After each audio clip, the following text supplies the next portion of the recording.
Bismillahirrahmanirrahim. Assalamualaikum warahmatullahi wabarakatuh.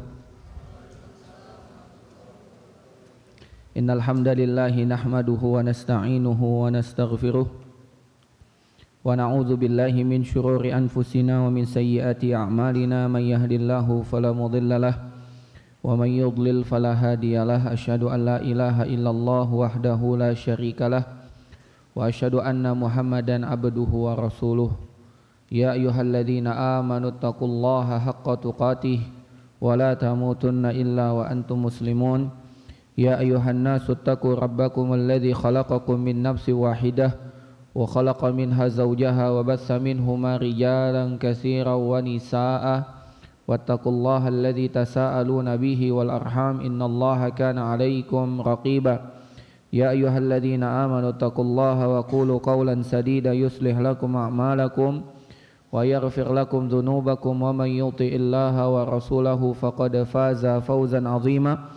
Amma ba'du fa inna asdaqal hadits kitabullah wa khairal hadi hadi Muhammad sallallahu alaihi wasallam wa syarrul umuri muhdatsatuha wa kullu muhdatsatin bid'ah wa kullu bid'atin dhalalah wa kullu dhalalatin finnar. Para jamaah sekalian, bapak-bapak, ibu-ibu, para ikhwan dan para akhwat serta para santri sekalian yang semoga dirahmati oleh Allah Subhanahu wa taala. Alhamdulillah, segala puja dan syukur kita panjatkan kepada Allah Subhanahu wa taala atas limpahan nikmat yang Allah Subhanahu wa taala berikan kepada kita.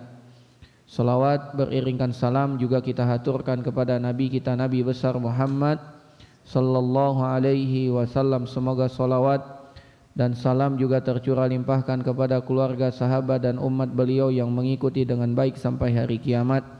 Para jamaah sekalian rahimani wa rahimakumullah, alhamdulillah malam hari ini kita kembali dapat berjumpa di Masjid Al-Madinah yang semoga diberkahi oleh Allah Subhanahu wa taala untuk melanjutkan pembahasan kita dari kitab Riyadhus Shalihin, dan kita masih di bab ke-34, bab al-wasiyatu bin nisa, wasiat tentang para wanita atau wasiat tentang para istri, yang mana kita telah baca 3 hadis di awal, dan insyaallah malam hari ini kita akan baca hadis yang keempat, yaitu hadis nomor 276. Berkata Imam An-Nawawi Abu Zakaria Yahya ibn Syarab An-Nawawi rahimahullahu taala, wa an Amr ibn Ahwas, dari Amr ibn Ahwas Al-Jushami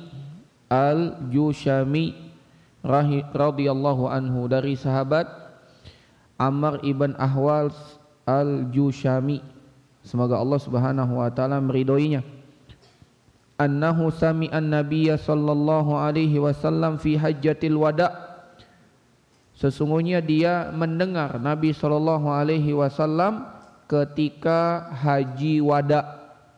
Haji wada' ini haji di tahun ke-10 Hijriyah, yang mana Nabi SAW berhaji di tahun itu bersama 10.000 para sahabat, dan itu merupakan haji pertama Rasulullah SAW, dan itu juga merupakan haji terakhir Rasulullah SAW. Ini jadi Nabi SAW seumur hidupnya hanya 1 kali berhaji. Namun ini bukan menjadi dalil bahwasanya haji hanya cukup 1 kali, tidak. Ya, bahkan para sahabat yang lain itu berhaji setiap tahun. Di antaranya adalah Al-Hasan atau sahabat yang lain ada yang sampai 30 kali berhaji, bahkan ada yang 60 kali berhaji. Kalau 60 kali berhaji berarti berapa tahun? 60 tahun berhaji. Dan ini merupakan perkara yang sangat dianjurkan. Namun kewajiban haji 1 kali seumur hidup. Namun kalau berhaji setiap tahun bukan perbuatan yang tercela, bahkan itu merupakan perbuatan yang sangat dianjurkan. Karena Nabi SAW mengatakan, wal hajjul mabrur laisa lahul jaza illal jannah, dan haji yang mabrur tidak ada balasan kecuali surga Allah Subhanahu wa taala. Yaqulu ba'da an hamidallah ta'ala wa asna alaihi wa dzakkara wa wa'adha. Kata sahabat Amr Ibn Ahwas al-Jushami, beliau mendengar Nabi sallallahu alaihi wasallam bersabda ketika haji wada. Ketika itu beliau sallallahu alaihi wasallam memuji Allah terlebih dahulu. Innal hamdalillah wa asna alaihi, dan menyanjung Allah Subhanahu wa taala. May yahdillahu fala mudhillalah, dan seterusnya. Wa dzakkara wa wa'adha, dan Nabi sallallahu alaihi wasallam memberikan peringatan dan juga memberikan nasihat mau'izah. Summa qala, lantas Nabi Muhammad sallallahu alaihi wasallam bersabda, berwasiat. Apa kata Nabi sallallahu alaihi wasallam? Ala wastausu bin nisa'i khaira. Ketahuilah, ingatlah, hendaklah kalian selalu berwasiat untuk berbuat baik kepada para wanita, kepada para istri. Fa innama hunna awanin, sesungguhnya mereka itu merupakan tawanan, indakum, di sisi kalian. Para wanita itu merupakan tawanan di sisi kalian. Laisa tamlikuna minhunna syai'a. Namun kata Nabi sallallahu alaihi wasallam, walaupun mereka adalah tawanan kalian, kalian tidak memiliki sesuatu pun atas mereka. Memang wanita itu adalah tawanan bagi suaminya, namun sang suami tidak memiliki segala hal, hanya memiliki sebagian saja. Apa kata Nabi? Ghaira dzalika illa an ya'tina bi fahishatin mubayyinah. Kalian tidak memiliki kuasa atas dia melebihi sebagai seorang suami saja, kecuali mereka melakukan atau mengamalkan perbuatan nista yang begitu nyata. Fa in fa'alna, kalau seandainya mereka melakukan perbuatan tersebut, perbuatan membangkang tersebut, perbuatan buruk tersebut, fahjuruhunna fil madaji, maka hendaklah kalian meninggalkan mereka, menjauhi mereka, yaitu para istri, fil madaji, di tempat tidur. Jadi bukan di luar rumah, tapi di tempat tidur. Artinya kita tidak tidur dekat dengan dia. Ketika dia butuh, kita tidak hadir sebagai bentuk hukuman, karena mereka telah melakukan perbuatan yang terlarang, seperti tidak taat kepada suami dan lain sebagainya. Kemudian Nabi mengatakan, wadribuhunna darban ghaira mubarrih. Kalau mereka juga tidak mau kembali, maka boleh bagi kalian untuk memukul mereka, namun dengan pukulan yang tidak melukai, pukulan yang tidak sampai meninggalkan bekas.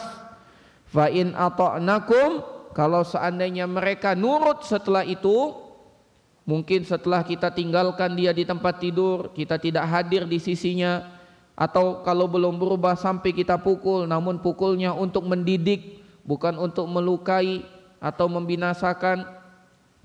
Setelah itu mereka sadar, setelah itu mereka taat kepada suaminya. Fala tabghu alaihinna sabila, maka jangan mencari-cari kesalahan istri yang lain, cukup. Ya. Kemudian Nabi sallallahu alaihi wasallam mengatakan, ala innalakum ala nisaikum haqqa. Ketahuilah wahai para suami, sesungguhnya kalian memiliki hak atas istri-istri kalian.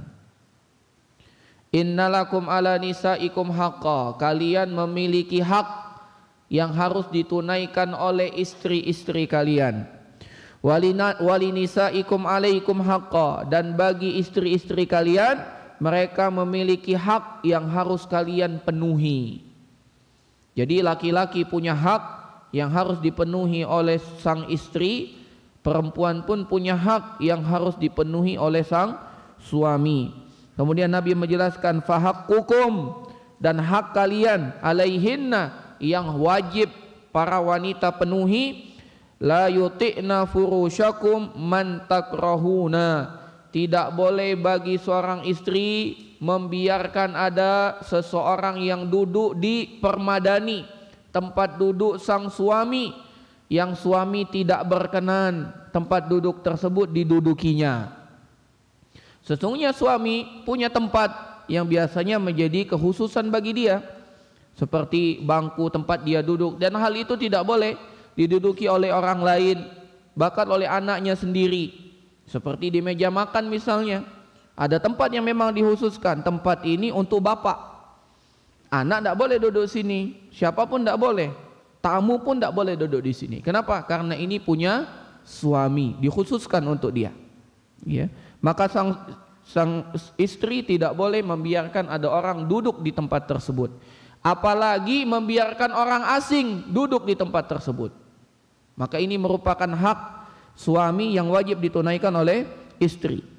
Kemudian kata Nabi SAW, wala ya'dzanna fi buyutikum liman takrahun, tidak boleh mengizinkan seseorang masuk ke rumah yang tidak diizinkan oleh sang suami. Maka apabila suami pergi keluar rumah, ada yang ngetok pintu, tidak boleh sang istri mengizinkan dia masuk kecuali atas izin suami.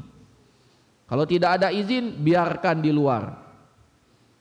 Ya, naudzubillah, sekarang telah berkurang adab dan akhlak tersebut, bahkan tukang paket pun disuruh masuk rumah. Ini tidak boleh, haram. Ya, tidak boleh mengizinkan seseorang masuk ke dalam rumah kecuali atas izin sang suami. Apalagi orang yang kita tahu bahwasanya orang tersebut dibenci oleh sang suami, dan semua orang yang tidak kita kenal adalah seorang yang dibenci oleh suami kita. Tidak mungkin mereka diizinkan masuk ke dalam rumah. Ini hak suami yang harus dipenuhi oleh istri. Kemudian Nabi SAW melanjutkan, ala wa haqquhunna alaikum, ketahuilah bahwasanya hak istri-istri kalian yang wajib kalian penuhi, antuhsinu ilaihinna, kalian harus berbuat baik kepada istri-istri kalian, harus berbuat baik terhadap istri-istri kalian. Fi kiswatihinna, dalam pakaian, berikan pakaian terbaik bagi istri. Wa ta'amihinna, dan pada makanan mereka, maka berikan yang terbaik dari pakaian dan makanan untuk istri. Istri telah menjadi tawanan kita di rumah, maka kita harus memberikan yang terbaik bagi istri kita. Dalam hadis yang lain, Nabi SAW mengatakan, khairukum li ahli, sebaik-baik kalian adalah yang paling baik dengan istrinya. Wa ana khairukum li ahli, dan aku adalah orang yang paling baik terhadap istriku. Maka standar kebaikan seseorang apabila dia mampu berbuat baik dengan istrinya, memberikan yang terbaik, bukan yang pelit dengan istri. Rawahu Tirmizi, hadis ini diriwayatkan oleh Imam At-Tirmizi, wa qala hadisun hasanun sahih, hadis ini adalah hadis hasan sahih. Kemudian Imam An-Nawawi menjelaskan juga di sini, qauluhu sallallahu alaihi wasallam awanin, yang dimaksud dengan awanin adalah asiratun, yaitu tawanan. Itu bentuk jamak, mufradnya aniyatin, wal ani al asir, yang dimaksud dengan awan maksudnya adalah tawanan. Syabbaha Rasulullah sallallahu alaihi wasallam al-mar'ata fi dukhuliha tahta hukmi zaud bil asir.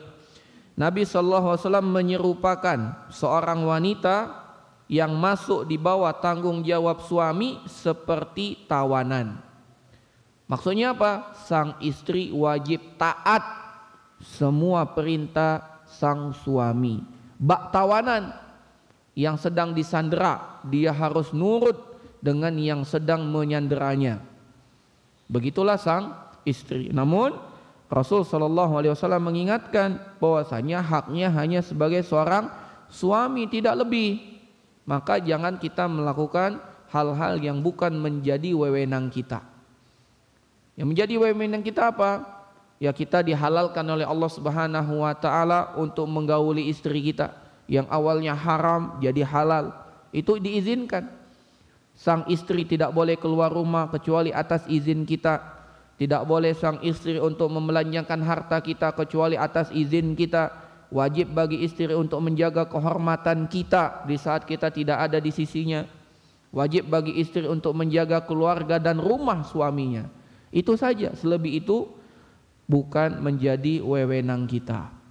Maka jangan perintahkan istri kita untuk melakukan kemaksiatan kepada Allah Subhanahu wa taala dengan kita menyalahartikan makna tawanan.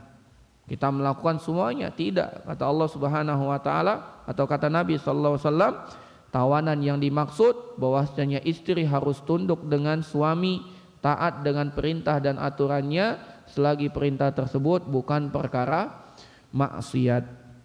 Naam. Dan yang dimaksud dengan ad-darbul mubarrih, pukulan yang al-mubarrih, maksudnya asyaq asyadid, pukulan yang sangat keras, yang sangat pedih. Nah, itu tidak boleh memukul sampai sakit, ada bekasnya biru sampai berdarah, itu tidak boleh. Ya, mukulnya dengan pukulan yang tidak meninggalkan bekas. Ya, jadi mukulnya lembut. Jadi bukan mukul marah dengan tujuan menyakiti, melukai, tapi mukul tujuannya untuk mendidik. Ya. Kemudian wa qauluhu fala tabghu alaihinna sabila, yang dimaksud jangan cari jalan yang lain, maksudnya la tatlubu tariqan tahtajuna bihi alaihinna wa tu'dzinahunna bihi. Jangan mencari-cari kesalahannya yang dengan itu menyebabkan sang istri ya menjadi terganggu. Fokus kita pada satu kesalahan, ya jangan diungkit-ungkit lagi kesalahan yang lain. Ya, gara-gara kita marah dengan dia, ya, tersebut semua kesalahan-kesalahannya yang sebetulnya kita sudah maklum. Ya, nggak boleh. Gara-gara dia menyeleweng satu hal, misalnya dia keluar rumah tanpa izin, kita marah dengan dia, kemudian habis itu dia sudah minta maaf dan berjanji untuk tidak mengulangi, tapi kita tetap ngeyel, kita mencari-cari yang lain. Iya sih, kamu sih jelek, beruntung dapat saya. Ini tidak boleh. Ya, ini tidak boleh. Fala tabghu alaihinna sabila, tidak boleh kita mengungkit-ungkit yang lain. Naam. Jamaah sekalian rahimani wa rahimakumullah. Yang dimaksud atau beberapa faedah hadis ini, Nabi sallallahu alaihi wasallam mengatakan laisa tamlikuna minhunna syai'an ghaira dzalik. Kalian tidak memiliki wewenang atas wanita tersebut kecuali yang telah Allah dan Rasulnya tetapkan. Apa saja? Yang pertama al-istimta'. Yang pertama adalah bolehnya kita bersenang-senang dengan istri, bolehnya kita menggaulinya. Itu saja yang diizinkan. Yang kedua, hibzuz zauji fi nafsiha wa maliha wa waladiha. Seorang wanita harus menjaga jiwanya untuk suaminya, menjaga harta suaminya, dan menjaga anak suaminya. Itu saja. Jadi boleh kita bersenang-senang dengan istri, boleh kita menggaulinya. Yang lain adalah sang istri harus menjaga kehormatannya untuk kita, dan demikian juga menjaga harta kita dan menjaga anak kita.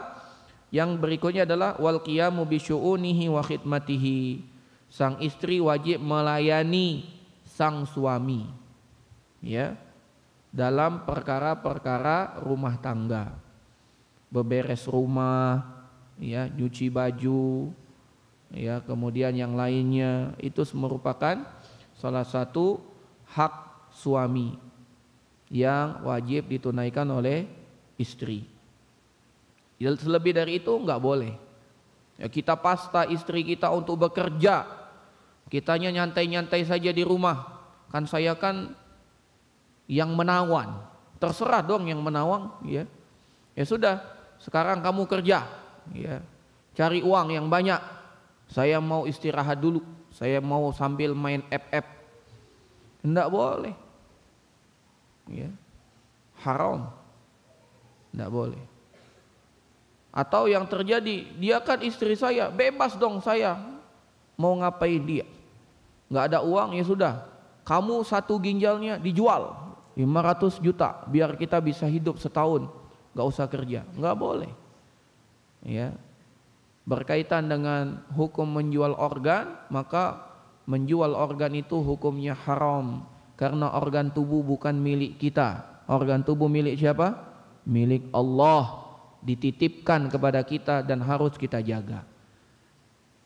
Jadi tidak bisa kita ngatakan, oh ginjal-ginjal aku terserah aku. Enggak, itu ginjal bukan punya antum, itu milik Allah yang Allah titipkan. Ini tidak ada antum menjualnya, tidak boleh. Ya.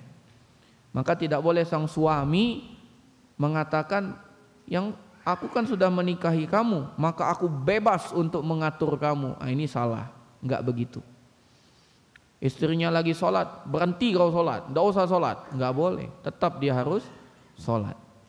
Ya, sebagaimana Asia bintu Muzahim tetap taat kepada Allah walaupun suaminya Fir'aun. Ya, walaupun suaminya Fir'aun. Naam. Faedah yang lain, jamaah sekalian rahimani wa rahimakumullah, yang dimaksud dengan bifahisyatin yaitu amrun kabirin min su'il asyrah, perkara yang besar dari jeleknya hubungan rumah tangga. Ya, ini yang disebut dengan fahisyah. Misalnya sang istri membantah, membangkang, ya, meninggikan suara kepada suami, menjelek-jelekkan suami, membuka aib suami, ya, merendahkan suami di hadapan orang tuanya. Ini tidak boleh. Ini tidak boleh. Kalau sampai begitu, maka boleh bagi sang suami untuk meninggalkannya di tempat tidur. Ya, bukan meninggalkannya di rumah orang tuanya, enggak boleh. Pulang kau ke rumah orang tuamu, enggak boleh. Di rumah. Cak mana Ustaz di rumah? Ini rumah wong tuanya, apalagi di rumah wong tuanya. Ya, enggak boleh. Ya, hanya bagi yang mau menikah usahakan tinggal di rumah sendiri, usahakan. Tapi saya mau berbakti dengan orang tua, berarti cari rumah yang dekat. Ya, tapi tetap pisah rumah. Tapi nggak ada uangnya Ustaz, berarti ngontrak. Karena dengan antum ngontrak berdiri sendiri, antum bisa menjadi qawam, penegak rumah tangga. Tapi kalau masih numpang, ya berarti antum nurut dengan yang punya rumah. Gitu. Maka menikah itu bukan hanya urusannya aku sudah siap Ustaz, sudah balik, sudah mimpi basah, berarti sudah siap menikah, bukan. Ya, selain fisik yang siap, juga harus punya mental dan ilmu. Itu yang paling penting. Banyak orang memikirkan kalau mau menikah hanya siap uang saja. Salah. Bahkan yang paling penting sebelum uang adalah ilmu. Betapa banyak rumah tangga kandas, tidak sesuai dengan keinginan karena tidak punya ilmu. Menikah hanya karena nafsu dan tuntutan strata sosial saja. Malu setiap kali lebaran ditanya sudah nikah apa belum. Ini salah. Yang harus disiapkan adalah ilmu.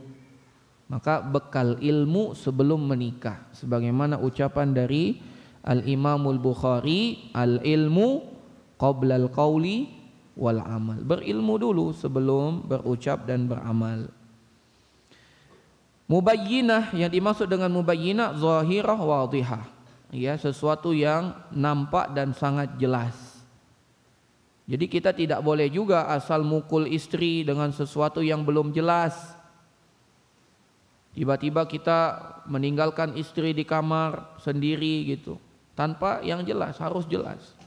Makanya kalau ada masalah dibicarakan jelas-jelas, terang-terang. Kasih tahu. Manggilnya apa? Sayang, Dek, Hani, ya kan? Hani, aku nih lagi marah, nah, gitu. Kenapa abang marah? Karena kamu begini, gitu. Bang, aku ndak begitu bang. Coba jelaskan begini. Oh, tadi aku melihat ada kau di jalan. Aku ndak pernah keluar bang. Oh, berarti wong lain. Akhirnya ndak marah. Karena dijelaskan. Tapi karena diam-diam saja, cemberut-cemberut saja, dongkol-dongkol saja, akhirnya sang suami kesal dengan istri, mengira istrinya tadi keluar tanpa izin. Sang istri pun marah dengan suami. Ngapo laki aku ini baru balik cemberut-cemberut.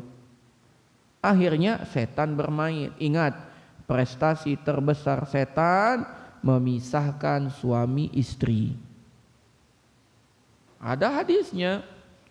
Ya, iblis itu memiliki singgahsana di tengah lautan.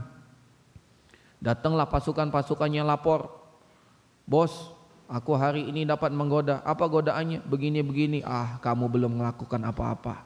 Bos, kalau aku begini, ah engkau juga cemen, belum ngapa-ngapain. Bos, aku bos, apa? Ah, kamu juga sama. Bos, aku punya apa-apa. Aku bisa memisahkan suami istri. Wah, ini baru mantap. Ini baru pasukan terbaikku. Jadi memang cekcok rumah tangga itu cita-cita setan. Jangan mau. Kalau kita sudah dongkol dengan istri, istri sudah marah dengan kita, jangan diikuti. Karena kalau diikuti, setan yang menang. Mengalahlah. Mengalah untuk menang. Oh, ngalah terus Ustadz. Jangan pikirkan suami istri yang mengalah, tapi kita katakan kita menang lawan setan. Inna syaitana lakum aduun fattakhizuhu aduwa. Innama yad'u hizbahu liyakunu min ashabil jahim. Sesungguhnya setan itu adalah musuh yang nyata, jadikanlah dia musuh.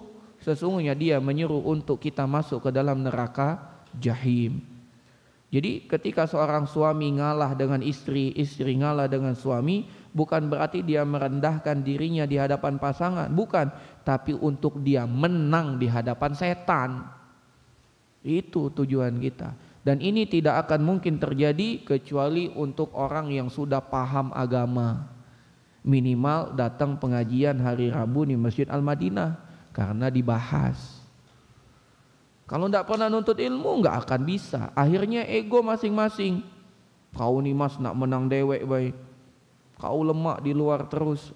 Aku di rumah terus. Suntuk aku nih. Pusing kepala aku ini. Akhirnya sama-sama mementingkan kepentingannya. Salah. Rumah tangga tidak akan terbangun kalau masing-masing memikirkan haknya. Yang benar, istri memikirkan hak suami. Bagaimana dia dapat penuhi sebaik mungkin. Suami memikirkan hak istri. Bagaimana dia dapat memenuhi dengan yang terbaik. Adapun haknya, pandai-pandai dia memaklumi. Alhamdulillah, tidak apa-apa masaknya kurang enak. Yang penting nyetrika bajunya rapi. Lebih bagus daripada laundry. Alhamdulillah. Istri juga sama. Nggak apa-apa. Wajahnya kurang ganteng, hidungnya kurang mancung, tidak apa-apa. Yang penting uang bulanannya cukup, alhamdulillah. Tapi kalau kita mencari yang kurang terus, tidak ada yang sempurna. Dikasih 10 juta pun kurang. Karena setiap kali uang bulanan nambah, belanjanya nambah, ya nggak akan pernah cukup. Gitu. Ada orang gaji 20 juta, tapi tetap minjem pinjol. Tahu pinjol? Pinjaman online. Kenapa? Dari gaji 20 juta, cicilan rumah 10 juta, cicilan mobil 5 juta, cicilan motor 3 juta, sisa berapa? 2 juta. Makan apa 2 juta? Ya makan tahu tempe, belum lagi biaya anak sekolah di Al-Madinah 1.500.000, jadi 500.000 makan. Gajinya 20 juta. Ini namanya tidak bisa mengatur keuangan. Ya. Pendapatan kecil, pengeluaran disesuaikan, nafsu ditekan. Ya, jangan semuanya diikuti. Teman kantor punya iPhone 15 Pro Max. Ya. Antum jangan ikut-ikutan. Kalaupun mau beli, jangan 15 Pro Max, tapi beli temannya Procol gitu. Lebih murah. Jadi tidak usah ikut-ikutan. Ya, anaknya juga sama. Temannya punya baju mahal 500.000, jubah 700.000, jangan ikut-ikutan beli, apalagi ngutang sama musrif, jangan. Ya, syukur aja, alhamdulillah. Dibelikan orang tua pakaian yang bagus, alhamdulillah. Walaupun tidak ada mereknya, alhamdulillah, bersyukur. Ingat, kalau kita pandai bersyukur, Allah tambah nikmat. Tapi kalau kita nuntut, kita menjadi hamba yang tidak akan pernah bersyukur. Naam. Taib, demikian juga dari faedah hadis ini, al-madaji, yang dimaksud madaji adalah firash, tempat tidur. Jadi kita hanya boleh meninggalkan istri kita di tempat tidur, bukan diusir ke rumah orang tuanya, bukan diusir keluar rumah, tidak, tapi memisahkannya di tempat tidur. Kita enggak usah tidur dengan dia. Dan ini harus qawwam, seorang laki-laki harus qawwam. Jangan sampai terbalik, yang ada kita diusir dari tempat tidur. Ini lucu sekali. Hadisnya ngomong apa? Kita menjauhi istri di tempat tidur. Faktanya setiap malam kita diusir, suruh tidur di luar. Ini berarti tanda kitanya nggak qawwam, kitanya belum bisa menjadi pemimpin. Maka kita koreksi apa yang menyebabkan istri kita tidak mau taat dengan kita. Kita koreksi diri. Ya jangan selalu menyalahkan istri, oh dasar dia baik, ya, kurang ajar gitu. Bukan. Kenapa? Kok bisa dia kurang ajar? Semua istri itu, semua suami itu di awal menikah pasti rukun. Kalau nggak rukun nggak jadi nikah, Pak. Yakin enggak? Yakin. Malam pertama, bagaikan di surga. Malam kedua masih di nirwana, ya. Maksudnya masih di tempat yang indah. Malam ketiga, malam ketujuh, ya.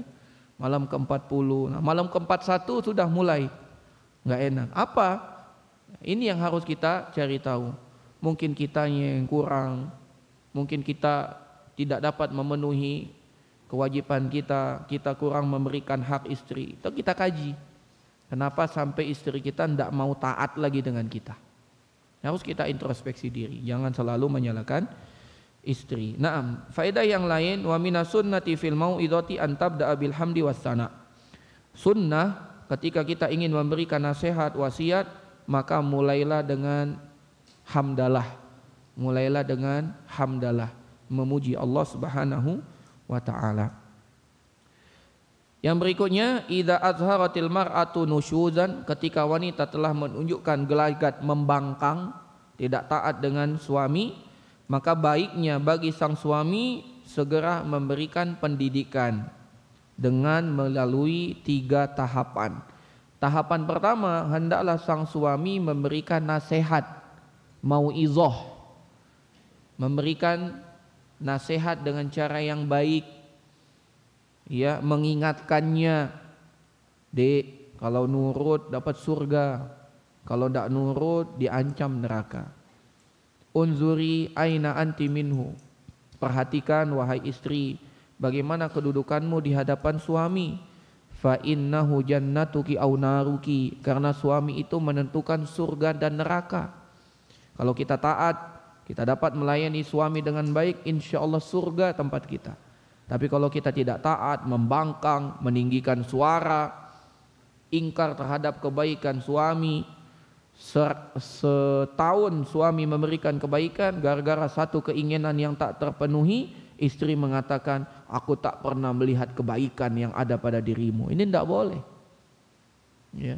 Kalau ngomong begini ya berarti dia sudah nusyuz. Nusyuz itu membangkang, tidak taat kepada suami. Maka tahapan pertama berikan nasihat. Tahapan kedua, hendaklah kita meninggalkannya di tempat tidur. Ketika dia butuh, kita tidak usah hadir. Kalau dia nanya, bang kenapa tidak tidur sama saya? Saya kan kesepian, abang sudah seharian di luar, kok malam juga tidak mau dengan saya? Ya saya tidak mau karena kamu tidak taat kepada saya. Jelaskan. Oh ya bang, kalau begitu saya minta maaf. Ya, aku tidak akan bisa tidur malam ini kalau engkau belum ridho kepadaku. Gitu. Ya, dicium tangan suaminya, dibuatkan minuman yang enak, susu hangat, dipijit kaki suaminya. Alhamdulillah. Akhirnya suaminya ridho, tidur bersama istri. Tapi kalau biarlah, baguslah, tidurlah di luar, makanlah nyamuk. Maka masuk tahapan ketiga. Apa? Silahkan istri tersebut dipukul. Cuman memukulnya bukan memukul untuk melukai, tapi memukul untuk mendidik. Bilang, ya sayangku, terpaksa aku pukul kamu karena sudah aku nasihati, engkau tidak nurut. Aku tidak tidur bersamamu, engkau malah bersyukur. Berarti sekarang aku harus memukulmu. Dipukul, disebat, dipukul, tidak apa-apa, disebat. Gitu. Tapi jangan pernah memukul wajah, tidak boleh mukul wajah. Biasanya karena kebanyakan nonton sinetron, yang terjadi apa? Oh, ditampar wajahnya, ya. Akhirnya istrinya terjatuh, terkena meja, berdarah kepalanya, berjahit, bawa ke rumah sakit, gegar otak, ya akhirnya meninggal. Ini kebanyakan nonton. Dipukulnya biasa saja, pok dipukul. Ya, diingatkan lagi. Dan yang suami harus sabar, menghadapi istri harus sabar. Ingat, lagi-lagi ingat, kalau kita sampai ada ribut, cekcok dengan istri, yang akan bahagia siapa? Setan. Maka jangan sampai kita mendukung setan, tapi kita harus memusuhi setan. Setan ingin kita berpisah, kita malah makin merekat, kita malah makin nempel, kita malah makin romantis, ya. Berikutnya, laki-laki yaitu suami memiliki hak, wanita pun memiliki hak. Masing-masing punya hak dan masing-masing punya kewajiban. Yang berikutnya, wanita tidak boleh mengizinkan seorang pun masuk ke dalam rumah suaminya kecuali setelah diizinkan oleh suami. Siapapun itu, mau ngaku teman dekat, teman lama, ya tukang kredit, nggak boleh masuk rumah, kunci rumah, nggak boleh. Ingat, antum, ya antunna, wahai wanita, wahai istri, itu merupakan aurat, tidak boleh keluar, apalagi memasukkan orang ke dalam rumah, tidak boleh, ya. Kemudian yang selanjutnya, tidak boleh bagi wanita untuk membelanjakan harta suami tanpa seizinnya, tidak boleh, kecuali dengan izinnya. Dan yang terakhir, hendaklah bagi laki-laki memberikan nafkah terbaik bagi istri dan memuliakan istri semaksimal yang dia mampu. Di sini garis bawah, tidak boleh pelit, tidak boleh pelit. Bahkan nafkah terbaik itu, sedekah terbaik itu untuk istri. Sedekah terbaik itu untuk siapa? Untuk istri, untuk anak-anak. Jangan pelit, ya. Kalau kita suka mentraktir teman, berarti istri kita juga harus kita traktir, gitu. Kalau kita suka jalan-jalan bareng teman, berarti istri kita juga harus diajak jalan-jalan. Kalau kita suka memberi hadiah kepada teman, maka istri kita juga harus diberi hadiah. Kalau kita WA dengan teman, baik, sopan, santun, salam, maka dengan istri juga begitu. Anak cerita di kajian ibu-ibu, Nah bilang, gimana ibu-ibu kalau nelpon dengan suami? Dah mati. Nggak ada satu kata pun keluar dari suami kecuali haho haho haho. Karena dia tahu, ini bahkan namanya si cerewet. Enggak, harusnya salam. Lagi WA-nya apa? Di mana? Enggak ada salam, enggak ada sapa, enggak pernah nanya kabar, enggak pernah terima kasih. Salah. Kalau kita WA dengan orang lain, assalamualaikum, masya Allah, apa kabar, semoga sehat. Kenapa dengan istri enggak pernah? Kenapa enggak pernah? Oh dia kan bini dewe Ustaz. Bini sendiri itulah yang harusnya diberikan yang terbaik. Dengan orang lain, masya Allah, jazakallahu khairan, barakallahu fiik. Dengan istri enggak pernah. Allah jadi kewajiban dia Ustaz, untuk apa terima kasih? Karena kewajiban itulah kita terima kasih. Alhamdulillah, terima kasih banyak. Engkau telah rela berkorban memenuhi kewajiban. Aku terima kasih. Kasih hadiah. Berapa kali kita kasih hadiah dengan istri? Dulu saat pengantin baru, sekarang enggak lagi. Salah, tiap hari kalau bisa. Kalau enggak, sempatkan pas gajian, berikan hadiah buat istri. Labasisat lalamo. Yang lamo itulah harus sering membuat hadiah biar terkesan dan terasa baru lagi. Janganlah sudah lamo enggak suka lagi, jangan, diperbaharui. Ya, jangan sampai lah sama-sama bau tanah saat lah tua. Kita ingin hidupnya sehidup sesurga, bukan sehidup saja. Bagaimana kita membangun cinta itu dari kita pertama menikah sampai nanti kita berjumpa lagi di surga Allah Subhanahu wa ta'ala. Maka sang suami pandai-pandailah berterima kasih kepada istri. Sang istri pandai-pandailah berterima kasih kepada suami. Nah nanti nih bulan Ramadan, jangan lupa ucapkan terima kasih. Istri itu duluan bangun, terakhir makan sahur, duluan dia masak, terakhir nyicipin masakan. Kita harus kasih terima kasih, ucapkan terima kasih. Mereka rela tidak sholat tarawih di masjid, biar kita bisa tarawih di masjid. Mereka rela tidurnya lebih sedikit, tidak hatam Quran, demi kita bisa hatam Quran. Ini perjuangan istri. Ucapkan terima kasih, beri hadiah terbaik. Idul Fitri kasih hadiah yang terbaik untuk istri kita. Ya, jangan sampai menyesal. Begitu juga istri, berikan hadiah terbaik untuk suami. Jangan nunggu sampai hilang. Ketika suaminya sudah meninggal baru nyesal. Ketika istrinya sudah meninggal baru sedih, telat sekarang. Sebelum kehilangan, maka sayangilah pasangan kita sebaik mungkin. Nah, kita lanjutkan. Hadis ke-277. Berkata Imam An-Nawawi wa an Muawiyah ibni Haidah, dari Muawiyah bin Haidah radhiyallahu anhu, semoga Allah meridhoinya, qala, dia berkata, qultu ya Rasulullah, aku berkata, wahai Rasulullah, ma haqquz zauji ahadina alaihi, apa hak seorang istri salah satu dari kami atas dirinya. Maksudnya apa hak istri atas suami? Apa hak istri yang wajib ditunaikan oleh suami? Apa kata Nabi sallallahu alaihi wasallam? Antu ta'imaha idza ta'imta. Hendaklah engkau memberikan dia makan kalau engkau makan. Wa taksuha idza tasaita, dan hendaklah engkau berikan pakaian ketika engkau menggunakan pakaian. Wala tadribil wajha, jangan sekali-kali memukul wajah. Wala tuqabbih, jangan dijelek-jelekkan, jangan diolok-olok, jangan dihina. Wala tahjur illa fil bait, dan jangan pernah meninggalkannya, maksudnya memboikotnya, kecuali di dalam rumah. Ini hak, ada berapa? Ada 5. Yang pertama, memberi makan saat kita bisa makan. Jadi makanannya harus sama.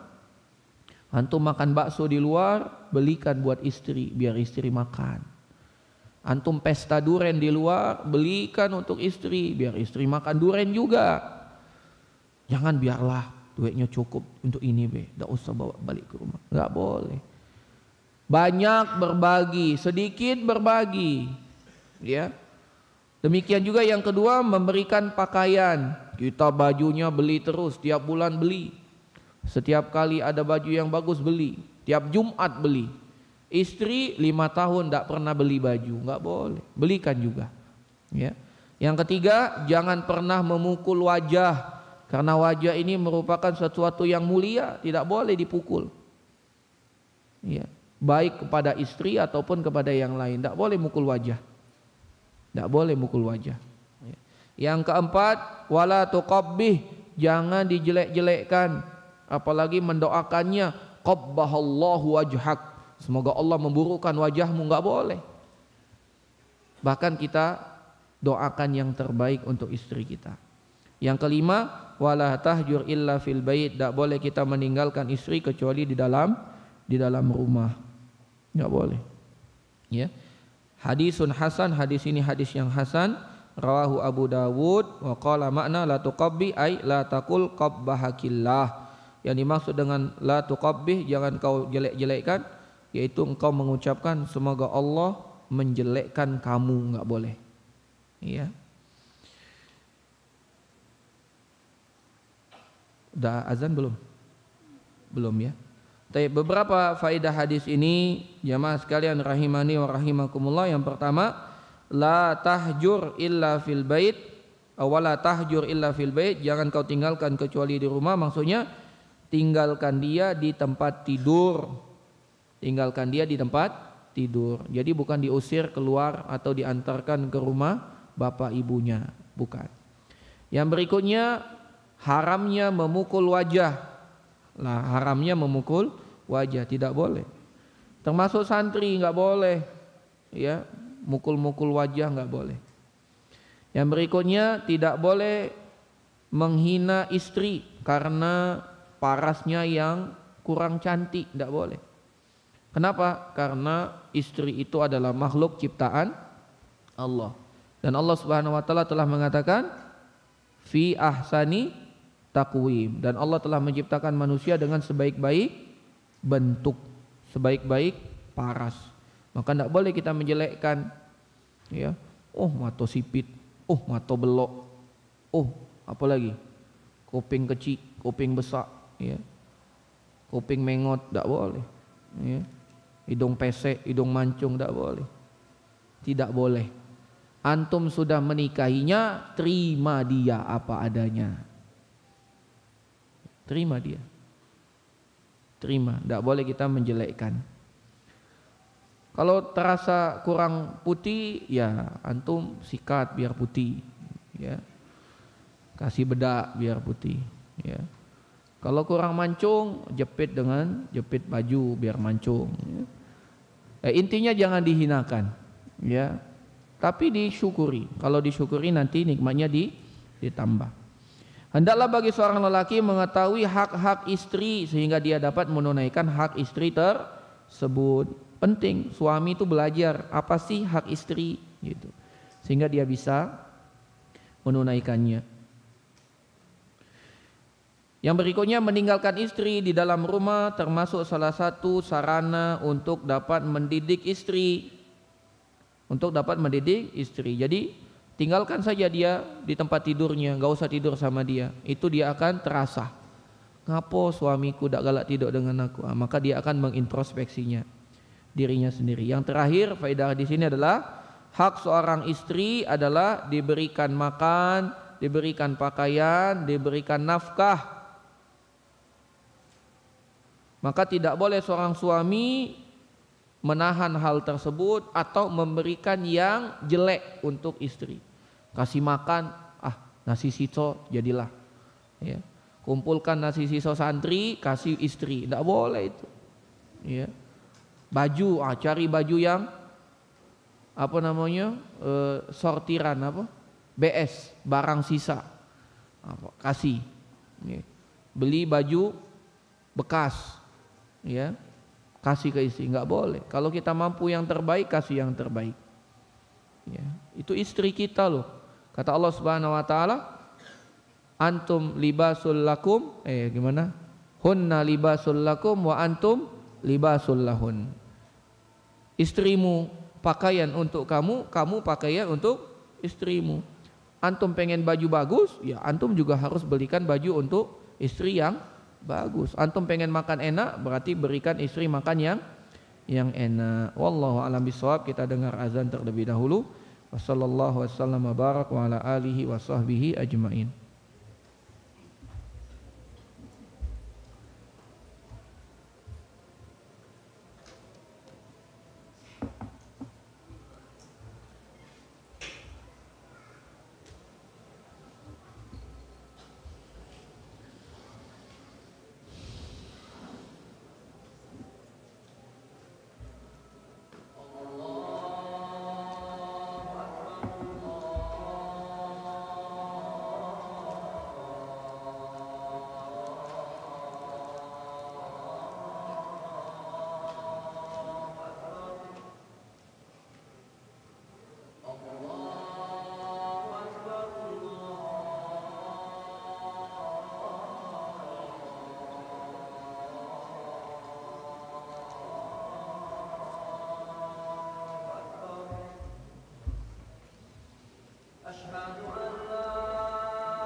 syafa'ati Muhammad wasilatu Bismillah, alhamdulillah, salatu wassalamu ala rasulillah wa ala alihi wa sahbihi wa mawalah. Terlanjutkan pada hadis 278. Wa an Abi Hurairah radhiyallahu anhu, dari Abu Hurairah, semoga Allah meridhoinya, qala, dia berkata, qala Rasulullah sallallahu alaihi wasallam, Rasulullah sallallahu alaihi wasallam bersabda, akmalul mu'minina imanan, orang beriman yang paling sempurna keimanannya, ahsanuhum khuluqa, yang paling bagus akhlaknya. Orang beriman yang paling sempurna imannya adalah orang yang paling bagus akhlaknya. Wa khiyarukum, dan yang terbaik di antara kalian, khiyarukum linisaihim, adalah yang terbaik kepada istri-istrinya.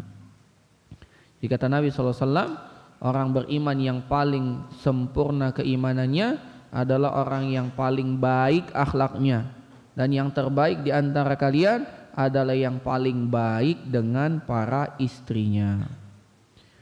Rawahu Tirmizi, hadis ini diriwayatkan oleh Imam Tirmizi, wa qala, dan dia berkata, hadisun hasanun sahih, hadis ini hadis hasan sahih. Naam. Beberapa faedah hadis ini. Yang pertama, bahwasanya keimanan itu bertingkat. Ada namanya pokok keimanan, ada keimanan yang sempurna. Ada pokok keimanan, ada keimanan yang sempurna. Dan kita berjuang agar kita mendapatkan keimanan yang sempurna. Pokok keimanan itu adalah kita beriman kepada Allah, para malaikat, pada kitab-kitab, kepada para nabi dan rasul, pada hari kiamat, dan pada takdir baik dan takdir buruk. Itu pokok keimanan. Adapun keimanan yang sempurna ketika kita mampu menerapkan semua cabang keimanan. Kata Nabi sallallahu alaihi wasallam, al-imanu bid'un wa sab'una syu'batan. Iman itu ada 70 sekian cabang. A'laha kalimatu la ilaha illallah, yang paling tinggi adalah la ilaha illallah, dan yang paling rendah imatatul adza anit thariq, membuang gangguan dari jalan. Wal haya'u syu'batun minal iman, dan rasa malu itu merupakan bagian dari keimanan. Maka iman itu ucapan dengan lisan, amalan yang ada di dalam hati berupa keyakinan, serta dibuktikan dengan amal perbuatan. Itu iman. Bertambah dengan ketaatan, berkurang dengan kemaksiatan. Yang berikutnya, faedah berikutnya adalah husnul khuluq, akhlak yang baik. Akhlak yang baik ini merupakan sebuah sifat yang mengumpulkan semua kebaikan. Para ulama mendefinisikan akhlak yang baik ini, ya, akhlak yang baik ini menjadi 4. Yang pertama, bazlul ma'ruf, berusaha melakukan kebaikan, berusaha memberikan kebaikan. Ini akhlak yang baik. Yang kedua, kaful adza, menahan gangguan. Kita memberikan kebaikan, tidak mau mengganggu. Itu akhlak yang baik. Yang ketiga, talaqatul wajah, wajah yang bersinar, wajah yang berseri, wajah yang ceria. Setiap kali orang bertemu dengan kita, kita selalu ceria, sehingga keceriaan kita membuat orang lain senang. Walaupun kita lagi banyak hutang, tetap ceria, sehingga orang jadi senang dengan kita. Jangan tunjukkan kesulitan kita di hadapan orang, biar Allah saja yang tahu. Innama ashku bathi wa huzni ilallah. Aku hanya mengadu dan mengeluh kepada Allah Subhanahu wa taala. Yang penting orang lain senang melihat kita. Ya, jadi wajahnya harus ceria terus. Dan yang keempat, an-nushu lil muslimin, selalu memberikan nasihat kepada kaum muslimin. Ini akhlak. Pertama, berusaha memberikan kebaikan. Yang kedua, menahan gangguan. Yang ketiga, berwajah yang bersinar atau berwajah ceria. Dan yang keempat, memberi nasihat kepada kaum muslimin. Naam. Faedah berikutnya di sini, orang yang tidak baik kepada istrinya, maka dia bukanlah orang yang terbaik. walaupun dia dikenal baik di kalangan teman-temannya. Karena standar kebaikan itu adalah ketika seseorang mampu berbuat baik dengan istri. Yang berikutnya, fihi dalalatun annal aqrabina aula bil ma'ruf. Hadis ini menunjukkan bahwasanya orang yang memiliki kekerabatan paling dekat dengan kita, dialah yang paling berhak mendapatkan kebaikan kita. Jadi kalau kita punya teman nih satu kelas, satu teman tapi beda bapak, beda ibu, beda kakek, beda nenek. Satu lagi teman tapi satu kakek, sepupuan. Maka yang sepupuan harus kita memberikan kebaikan lebih. Bukan malah yang ada hubungan kekerabatan kita malah musuhi. Jangan. Harus lebih banyak memberikan kebaikan. Yang berikutnya, akhlak yang baik ini merupakan sifat orang-orang beriman yang imannya sempurna. Dan yang terakhir adalah anjuran untuk kita mampu bergaul dengan istri dengan menerapkan akhlak yang baik tadi. Gimana? Yang pertama, memberikan kebaikan kepada istri. Yang kedua, menahan gangguan kepada istri. Yang ketiga, selalu berwajah berseri di hadapan istri. Yang keempat, selalu berusaha menasihati istri. Nah, kita lanjutkan hadis ke-279. An Iyas ibn Abdullah ibn Abi Zubab. Dari Iyas bin Abdullah bin Abi Zubab radhiyallahu anhu qala, dia berkata, qala Rasulullah sallallahu alaihi wasallam, Nabi bersabda, la tadribu ima Allah, janganlah kalian memukul budak-budak perempuan Allah. Maksudnya jangan kalian memukul para wanita. Faja'a Umar, maka setelah Nabi sallallahu alaihi wasallam bersabda seperti itu, para sahabat tidak ada yang berani memukul istrinya. Tidak ada, karena para sahabat sami'na wa ata'na. Tidak boleh kalian memukul istri-istri kalian, maka tidak ada yang mau berani memukul. Mau istri, mau anak perempuan, gak ada yang dipukul. Kemudian wa faja'a Umar, maka datanglah Umar ibnul Khattab ila Rasulillah sallallahu alaihi wasallam, kepada Rasulullah. Faqala, maka Umar pun mengatakan, zairnan nisa'u ala azwajihinna, para wanita sekarang menjadi berani dengan suami-suaminya ya Rasulullah. Sekarang wanita-wanita jadi, bahasa kita, ngelunjak, jadi berani gara-gara suaminya tidak memukul dia. Maka Nabi sallallahu alaihi wasallam mengatakan, farakhasa fi darbihinna, maka Nabi sallallahu alaihi wasallam memberikan keringanan untuk suami boleh memukul istri. Boleh. Awalnya tidak boleh, kemudian diizinkan, tapi dengan kadarnya. Silakan dipukul, tapi pukulan yang tadi kita sebutkan, pukulan yang mendidik, jangan mukul wajah dan jangan mukul sampai meninggalkan luka atau bekas. Maka apa yang terjadi? Fa'atafa bi ali Rasulillahi nisa'un kasirun, maka wanita-wanita berkeliling ke rumah istri-istri Rasulullah. Didatangi semua rumah istri Rasulullah. Yaskuna azwajahunna, para wanita mengeluhkan tentang suami-suami mereka. Wahai Aisyah, suamiku mukul aku, kenceng lagi, terbiru-biru. Bahasa kita cak itu. Datang lagi ke Ummu Salamah, datang lagi ke Zainab, datang lagi ke Saudah bintu Zam'ah, datang lagi ke istri Nabi yang lain, Sofia bintu Huyai dan lain sebagainya. Mengeluh. Semua istri Nabi didatangi oleh wanita-wanita tersebut. Faqala Rasulullah, melihat fenomena ini Rasul pun bersabda, laqad atafa bi ali baiti Rasulil bi ali baiti Muhammadin nisaun, sungguh wanita-wanita sudah mengelilingi rumah-rumah istri Rasulullah. Sungguh wanita-wanita telah mengelilingi rumah istri-istri Muhammad. Yashkuna azwajahunna, mereka semua mengeluhkan tentang suami-suami mereka. Jadi ibu-ibu sekalian, kalau mau mengeluhkan tentang suami, keluhkan kepada yang berilmu. Siapa? Ustazah-ustazah. yang ilmunya dipercaya. Nggak ada ustadzah, berarti kepada istri ustadz yang dipercaya. Jadi bukan ke ustadznya, ke istri ustadz. Karena para wanita nggak ngeluh kepada Rasulullah, tapi ngeluhnya kepada siapa? Kepada istri Rasulullah Shallallahu Alaihi Wasallam. Kemudian Nabi Shallallahu Alaihi Wasallam mengatakan apa? Laisa ulaika bi khiyarikum. Suami-suami yang istrinya tadi mengeluh, mereka bukan orang terbaik di antara kalian.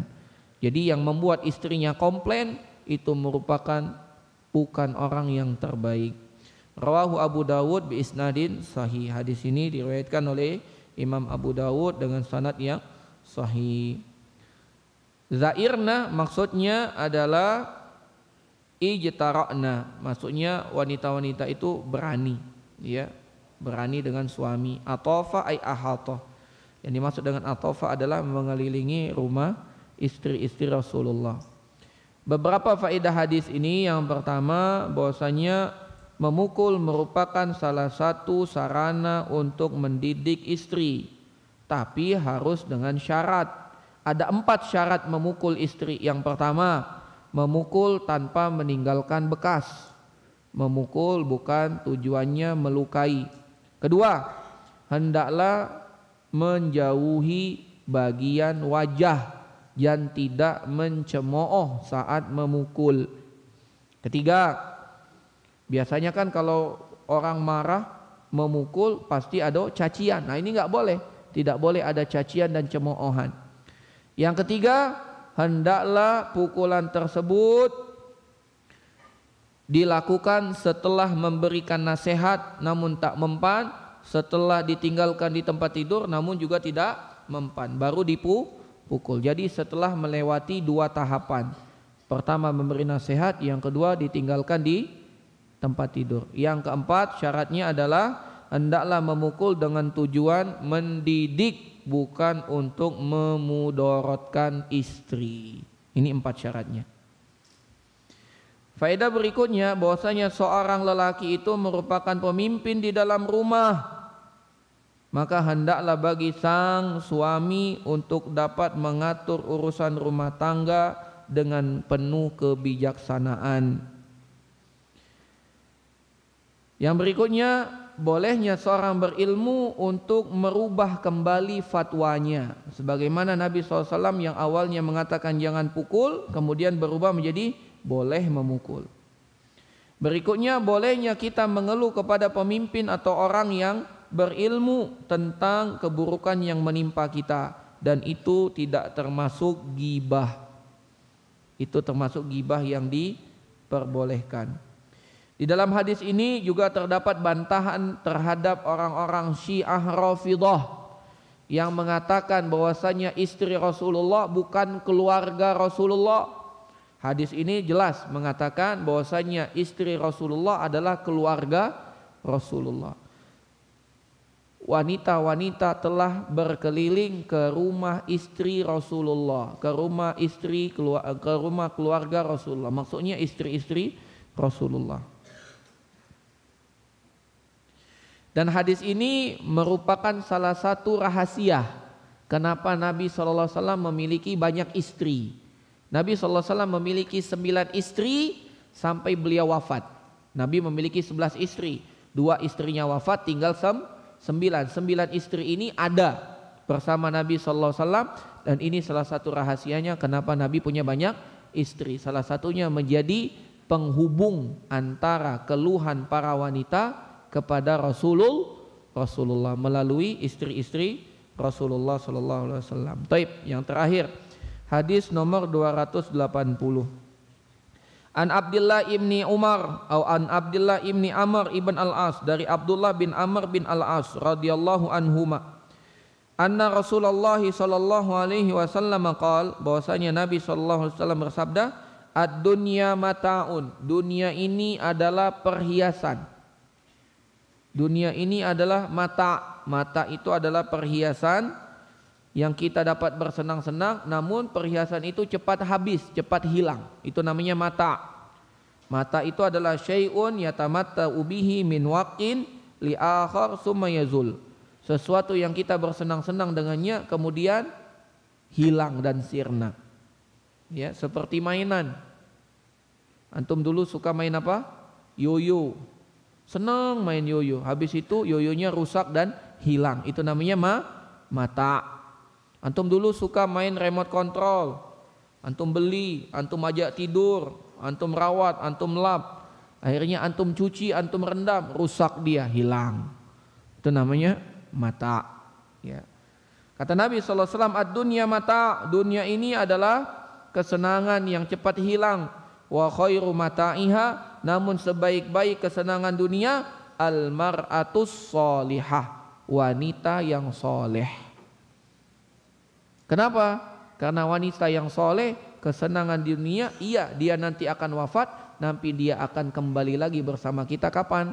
Di surga Allah Subhanahu wa ta'ala. Maka kalau kita ingin mencari kesenangan di dunia, carilah pada istri yang solihah. Jangan sampai kita tertipu dengan bisikan setan. Sebelum menikah pengen punya istri, pengen menikah. Setelah menikah istrinya diangguri di rumah, tidak pernah diajak ngomong. Ya, pulang kerja langsung nongkrong dengan kawan-kawan. Balik ke rumah istri sudah tidur. Salah. Ada istri ya dimanfaatkan, diajak ngobrol, diajak canda. Makanya ada seorang sahabat yang menikah dengan janda. Nabi masih nasihat. Kata Nabi, halla bikron, kok kamu nikah dengan janda, enggak dengan gadis aja, kata Nabi. Tulah ibuha watulah ibuka. Engkau dapat bermain-main dengannya, dapat bercanda dengannya, dia pun dapat bercanda denganmu. Jadi pasangan suami istri itu harus ada waktu senda gurau, ya, waktu cerita, waktu sharing, gitu ya. Jangan sampai pasangan suami istri seperti di kelas saat ujian, ya, masuk siap, tegang, gitu. Sudah, kumpul selesai. Nggak begitu. Kehidupan rumah tangga itu harus cair, cerita. Kalau ada keluhan disampaikan, cari solusi, gitu ya. Jadi jangan sampai ya, terserah dia lah, tidak ngurus, tidak boleh. Istri adalah pakaian kita, kita adalah pakaian istri. Tutupi kelemahan, kekurangan pasangan kita, sebagaimana pasangan kita melengkapi kekurangan kita. Beberapa faedah hadis ini, di antaranya hadis ini diriwayatkan oleh Imam Muslim. Di antara faedah hadis ini yang pertama, bolehnya kita mengambil kesenangan di dunia, boleh. Dan salah satu kesenangan yang diizinkan adalah istri yang solehah. Kata Nabi SAW, dijadikan aku mencintai dunia pada dua hal. Yang pertama, wanita, maksudnya istri yang solehah. Yang kedua, minyak wangi, parfum. Jadi kalau antum beli parfum boleh, termasuk kesenangan yang diizinkan. Yang kedua, anjuran kita untuk memilih istri yang solihah, bukan istri yang cantik. Cantik itu bonus, yang paling penting solihah agamanya. Karena kalau dia solihah, dia akan menjadikan dirinya cantik di hadapan antum. Tapi kalau dia cantik tidak solihah, dia akan menjadi duri dalam daging yang akan menyebabkan antum sakit setiap hari. Yang berikutnya, sebaik-baik perhiasan dunia adalah ketika ada orang yang taat kepada Allah dan mampu membantu kita untuk taat kepada Allah Subhanahu wa ta'ala. Karena tujuan kita hidup di dunia adalah meraih ridho Allah dan masuk ke dalam surga. Maka kata Nabi SAW, ketika ditanya tentang simpanan, Nabi mengatakan simpanan itu ada 3. Yang pertama, lisan yang selalu berzikir.